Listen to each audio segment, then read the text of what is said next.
Hi everyone, my name's Steph and I'm here with a developer preview on the upcoming Game Modes update that's releasing on the 18th of July. This is the very last update before we launch Lens Island out of early access into 1.0 with co-op multiplayer later this year. So let's jump right in and talk about all the new features coming in this exciting new update. First up is Game Modes. We've overhauled the game modes in Lens Island and included 3 brand new game modes: Hardcore, Permadeath, and new custom modes. There are 4 preset game modes in Lens Island: Peaceful, Survival, which is the standard experience, Hardcore and Permadeath. Peaceful mode has been tweaked to make it cater better to peaceful mode players and provides options to change the gameplay. Survival is still the exact same Lens Island experience you know and love, but now with the ability to alter specific settings if there's just 1 or 2 features you'd like changed. Hardcore is a new mode for completionists and people wanting a bit more of a challenge. Enemies do more damage, the player starts with less health, leveling up is slower, survival mechanics are intensified, and all resource purchasing from shops is disabled, amongst other various settings changes. All of these changes create a very different environment. Lens Island becomes more punishing and survival focused, but also more rewarding and intense. Permadeath is hardcore taken to the next level. It has all the same settings as hardcore mode, with one very important difference.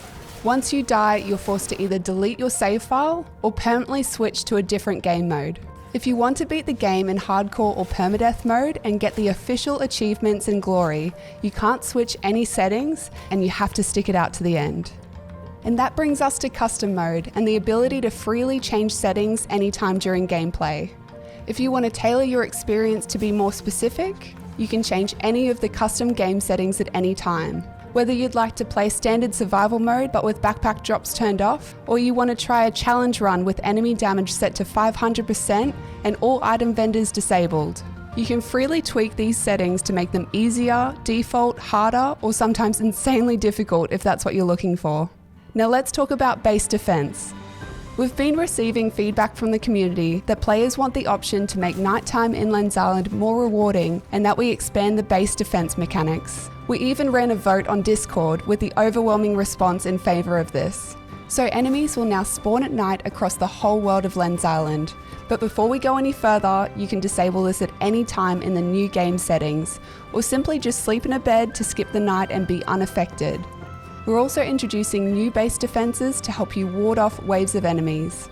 As you progress through the dungeons in Lens Island, it will progressively disturb the peace in the world, causing new enemies to attack at night and the quantity of enemies to increase. As you dive deeper into the dungeons, you'll need to protect your home on the above world from roaming enemies at night and waves of attacks during harvest moons. We're adding many new items to help fend off enemies, such as lightstone wards, which disable enemy spawning within a radius to keep a safe zone around your home.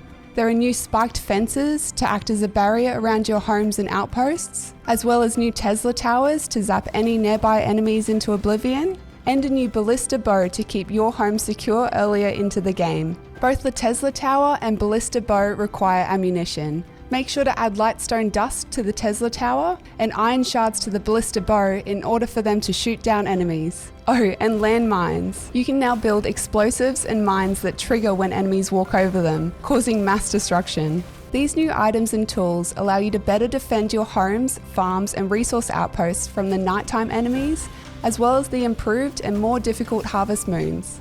But don't forget, if you're not into base defense, just hop into bed and skip it, or turn it off in the game settings. Or if it's still not hard enough for you, there are new game settings to turn up the amount of enemies that spawn during the night and the harvest moons even further. And finally, the caves.